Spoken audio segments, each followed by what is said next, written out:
बिस्मिल्लाहिर्रहमानिर्रहीम। अस्सलाम वालेकुम नाज़रीन, आप यूट्यूब चैनल देख रहे हैं। मैं इमरान खान हूँ। सबसे पहले आपको बताऊंगा भारत कैसे पाकिस्तान के जो एक्स हैंडल्स हैं उन्हें बंद करता चला जा रहा है। किस्मत का खेल देखिए कि जेल से बैठा एक आदमी कैसे इतना रेलिवेंट हो गया। अलीमा खान ने इमरान खान से रब्ते के बारे में क्या कहा, और आलिया हमजा साहिबा ने भी वो सौदा खरीदने से इनकार कर दिया जो एस्टेब्लिशमेंट मार्केट में रख रही है, और बहुत सारी चीज़ें हैं। लेकिन सबसे पहले ये कि ट्विटर के हैंडल बंद होते चले जा रहे हैं, और लगभग जितने भी इंपॉर्टेंट एक्स के अकाउंट्स हैं या ट्विटर के हैंडल्स हैं पाकिस्तानियों के जो इन्फ्लुएंस कर सकते हैं इंडिया में, वो सारे के सारे बंद कर दिए गए। अभी मुझे भी एक 2 दिन पहले से आया हुआ था, अभी मैंने गौर किया कि जनाब मेरा अकाउंट भी वहाँ पे बंद कर दिया गया भारत में, और बहुत सारे दोस्त हैं जर्नलिस्ट हैं उनके भी बंद कर दिए गए हैं भारत में। जितने पाकिस्तान के सोशल मीडिया एक्टिविस्ट हैं जो इन्फ्लुएंस कर सकते हैं, उन तमाम के अकाउंट जो है वो इंडिया में बंद किए जा रहे हैं, और बड़े आराम से बंद कर देते हैं। सिर्फ ये कह देते हैं कि जनाब वहाँ पसंद नहीं है और उनको प्रॉब्लम हो रहा है, और ये बंद कर देते हैं, उनके कानून के खिलाफ है।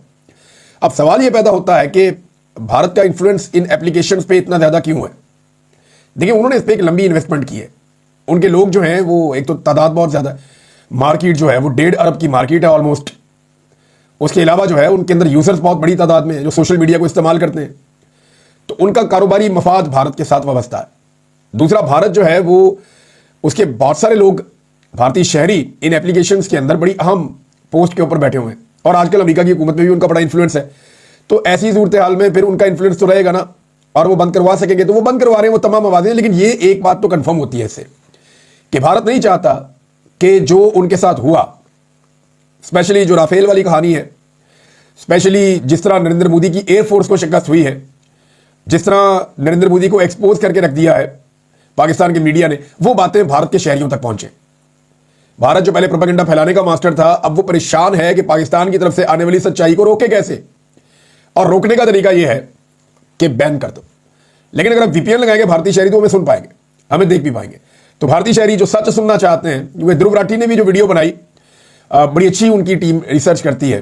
ध्रुव राठी बड़े लंबे अरसे से प्रोग्राम्स कर रहे हैं, लेकिन उन्होंने जो वीडियो बनाई उसमें मोदी नजर आया मुझे पहली मरतबा। हालांकि वो मोदी के खिलाफ वीडियोस बनाते हैं, मोदी के खिलाफ बात भी करते हैं, लेकिन हकायक को इस तरह से तोड़ देना, मरोड़ देना, ये मैं देखता हूं कि ध्रुव राठी को ये करना नहीं चाहिए था। मेरी नज़र में बहुत सारे पाकिस्तानी जिनकी नज़रों में उनकी एक क्रेडिबिलिटी थी वो खराब हो गई, और होने की वजह यह है कि नरेंद्र मोदी का जो घिसा पटा किस्म का बयानिया है वो उठा के उन्होंने पब्लिक कर दिया, और एक साइड सिर्फ पिक्चर की दिखाई, दूसरी साइड उन्होंने दिखाई नहीं, या वो दिखाना नहीं चाह रहे थे। देखिए, मुहिब वतन हम भी हैं, आप भी हैं। जब भी कभी पाकिस्तान और इंडिया की लड़ाई हो तो आपको चाहिए कि आप इंडियन फोर्सेज का साथ दें, उनके साथ खड़े हो। हमें चाहिए कि हम पाकिस्तानी फोर्सेज का साथ दें, उनके साथ खड़े हो। तो अपने अपने मुल्क के साथ आपकी ये वफादारी का तकाजा होता है, लेकिन झूठ बोलकर नहीं, फ्रॉड करके नहीं। हमने आपके साथ फ्रॉड नहीं किया, हम आपको सादा सादा सीधा सीधा बता रहे हैं, और वो चीजें साबित हो रही हैं।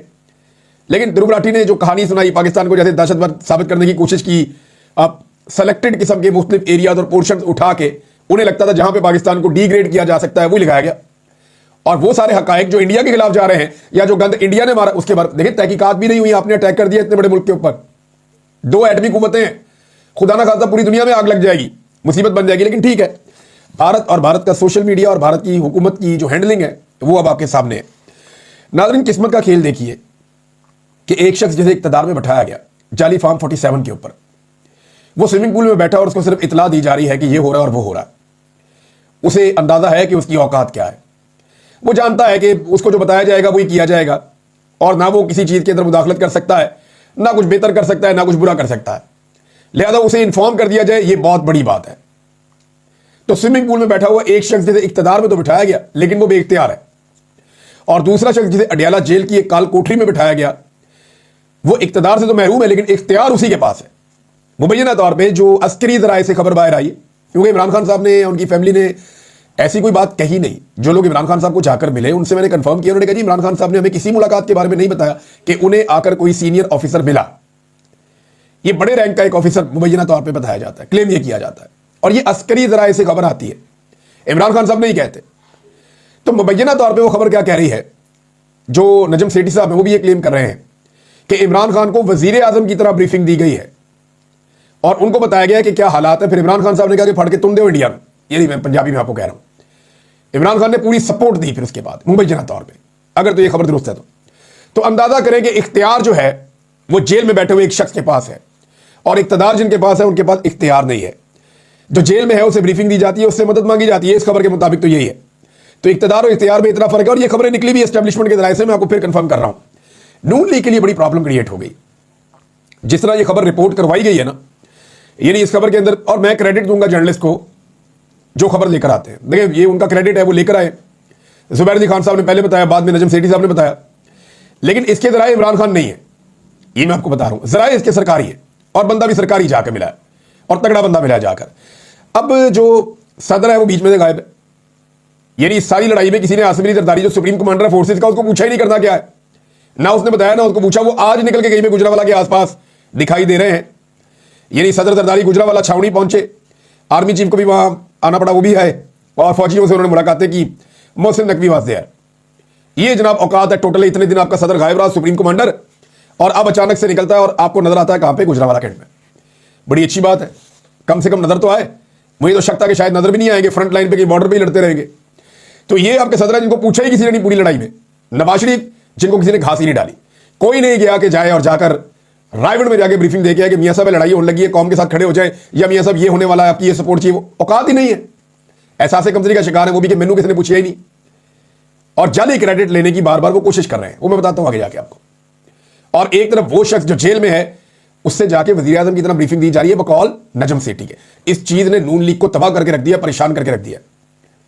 वो परेशान है कि वो आदमी इतना रेलिवेंट है और इतना ताकतवर है, इस बात का तो नहीं आइडिया है कि पब्लिक की ताकत उसके साथ है, लेकिन जो उसकी हैसियत है, जो अल्लाह ताला ने उसको सलाहियत दी है, वो भी इनके पास नहीं है। लिहाजा इमरान खान साहब ने ये सपोर्ट देकर पाकिस्तान को, और उनको देनी थी, क्योंकि पाकिस्तान को भी वो ऑन करते हैं कि मुल्क भी मेरा, फौज भी मेरी है, ये उनको देनी थी, उनको यही करना था, उन्होंने वही किया। तो ये जो बयानिया बनाया जा रहा था, वो बयानिया हमेशा के लिए उन्होंने वार दिया। अलीमा खान साहबा ने बड़ी इंपॉर्टेंट बात की। अलीमा खान साहबा ने कहा कि ये जो नजम सेठी वाली कहानी है, ये जो खबर आई है, वो शख्सियत गई जाके इमरान खान साहब को मिले और जाकर उन्हें ब्रीफिंग दी जेल के अंदर। इस पर अलीमा खान साहबा ने कहा कि डीजी ISPR बताएं ना, वो आए और आकर बताएं। उन्होंने बिल वास्ता इसकी तरदीद एक तरह से कर दी कि जी आप ये छोड़ें, जो खबर आ रही है, डीजी ISPR खुद बताएं कि कौन गया था इमरान खान साहब को ब्रीफिंग देने और क्या ब्रीफिंग दी गई। अब दो लोग ही कंफर्म कर सकते हैं ना, एक तो डीजी ISPR जिनका महकमा है जो ब्रीफिंग देता है, या तो वो कंफर्म कर सकते हैं कि जनाब इमरान खान को जेल में जाकर ब्रीफिंग दी, या इमरान खान साहब कंफर्म कर सकते हैं कि जनाब मुझे जेल में आकर ब्रीफिंग दी गई है। और मैंने कहा ठीक है, पाकिस्तान की खातिर आप करें, चढ़ जाए इंडिया पे, मैं आपके साथ हूं। तो ये दोनों में से एक चीज एक ही बंदा कंफर्म कर सकता है, अभी तक किसी ने भी नहीं कहा। लेकिन अलीमा खान साहबा ने एक बात की है कि जब भी कभी इमरान खान साहब तहरीक का ऐलान करते हैं, तो ये खबरें फैलाई जाती है कि इमरान खान साहब रिहा होने वाले हैं, पब्लिक को ठंडा रखने के लिए, तहरीक का मोमेंटम तोड़ने के लिए, कि पब्लिक जो है वो ठंडी हो जाए और इमरान खान साहब की रिहाई की खबरें फैलाई जाएं, मुज़ाकरात की खबरें फैलाई जाएं, बातचीत की खबरें फैलाई जाएं, बैकडोर चैनल की खबरें फैलाई जाएं। ये ट्रक की बत्ती है, ये बहुत सारे लोग अब यही कह रहे हैं। सलमान अकरम राजा साहब पार्टी के सेक्रेटरी जनरल, उन्होंने भी यही कहा। जुनैद अकबर साहब खैबर पख्तूनख्वा से क़यादत, उन्होंने भी यही कहा। अब अलीमा खान साहबा जो इमरान खान की बहन है, वो भी यही कह रही हैं।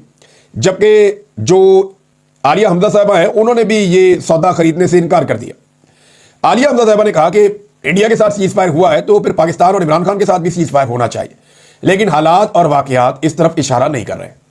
उन्होंने भी कहा ऐसा कुछ नहीं होने जा रहा कि कोई सीज फायर हो रहा है पाकिस्तान तहरीक इंसाफ के साथ, या हालात बेहतरी की तरफ जा रहे हैं, ऐसा नहीं हो रहा, होता हुआ फिलहाल दिखाई नहीं दे रहा।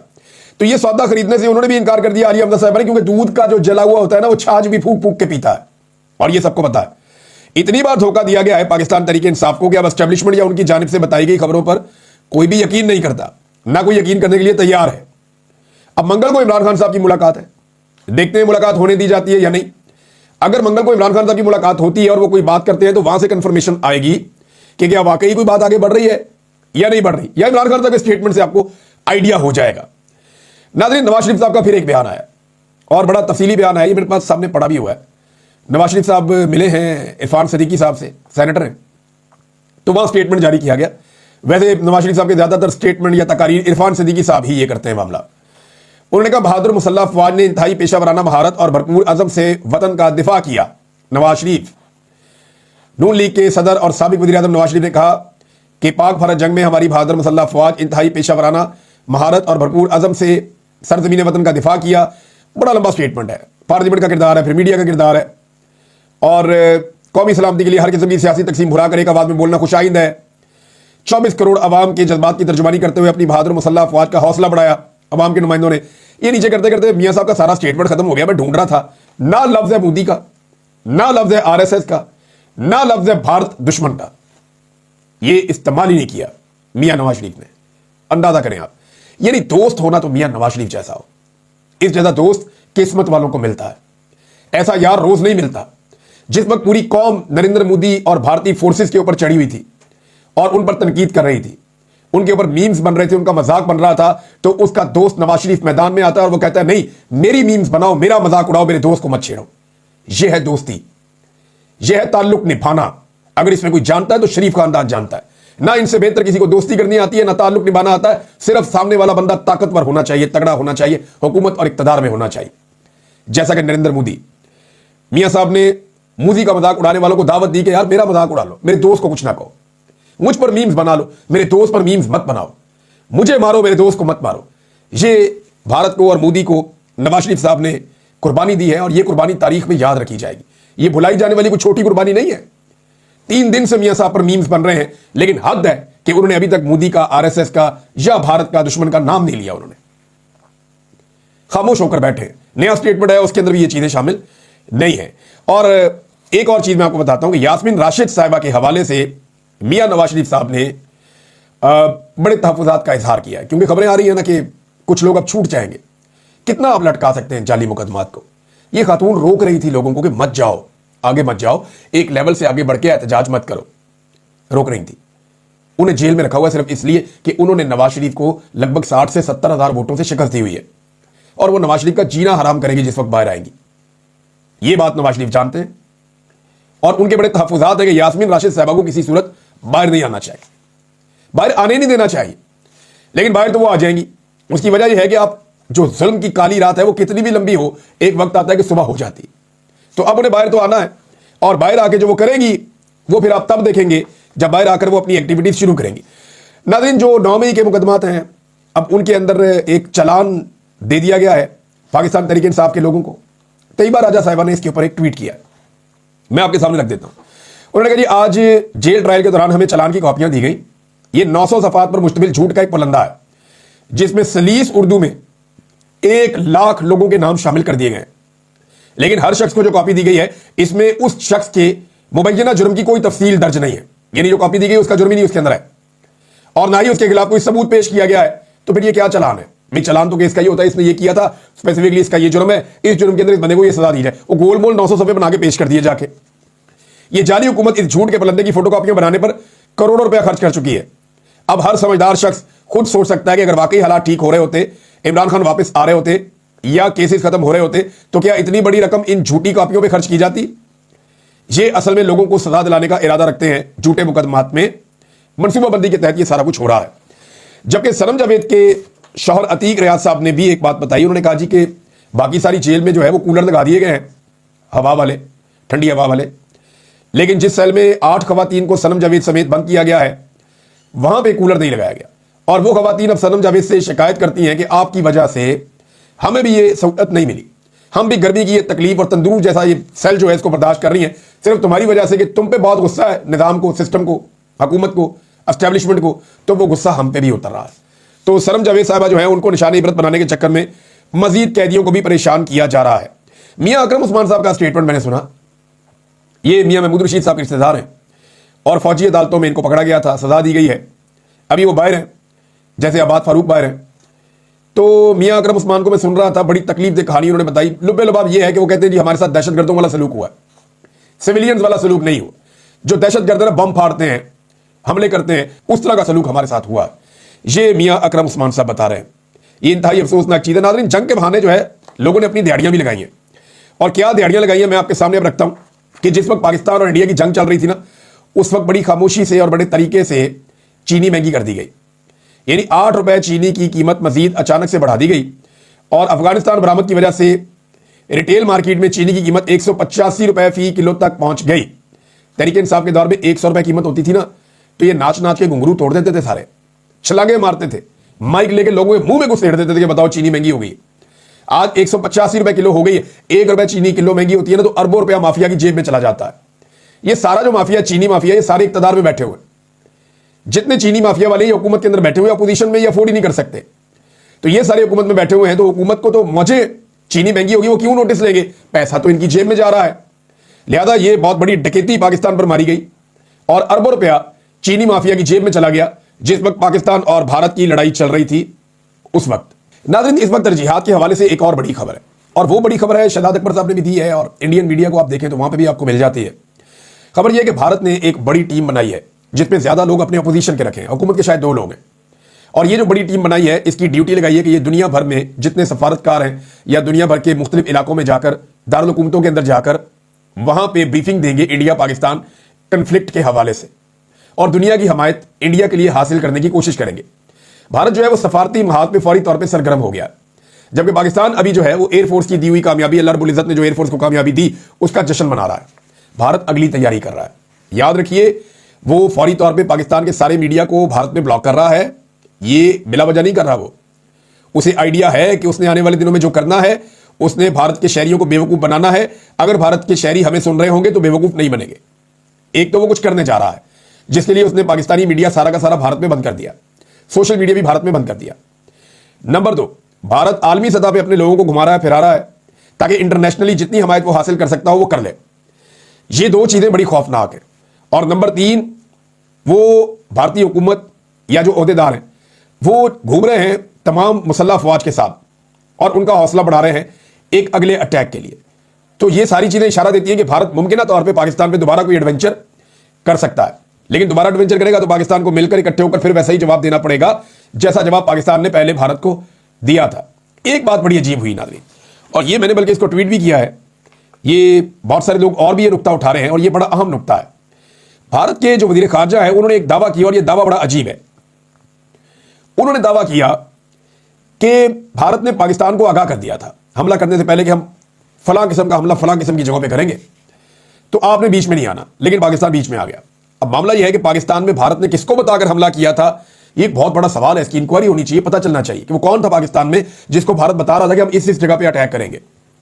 तो क्या ये भारत ने फिर उसके बावजूद जब अटैक किया तो हम अटैक को पहले रोक क्यों नहीं पाए, ये भी सवाल उठना चाहिए। देखिए, आपको अल्लाह ताला ने कामयाबी दे दी है, लेकिन आपको अपनी कमियों से, अपनी जहां जहां पे आप नाकाम हुए वहां पे आपको सीखना पड़ेगा कि भारत का जो पहला अटैक था उसको रोकने में हम कामयाब नहीं हुए, हालांकि हमारे पास पेशगी इतला बकौल भारत की उन्होंने दी हुई थी। तो ये हमें सीखना पड़ेगा और इस सवाल का जवाब ढूंढना भी पड़ेगा। अब तक इतने, अपना ख्याल रखिएगा, अपने चैनल का भी। अल्लाह हाफिज़।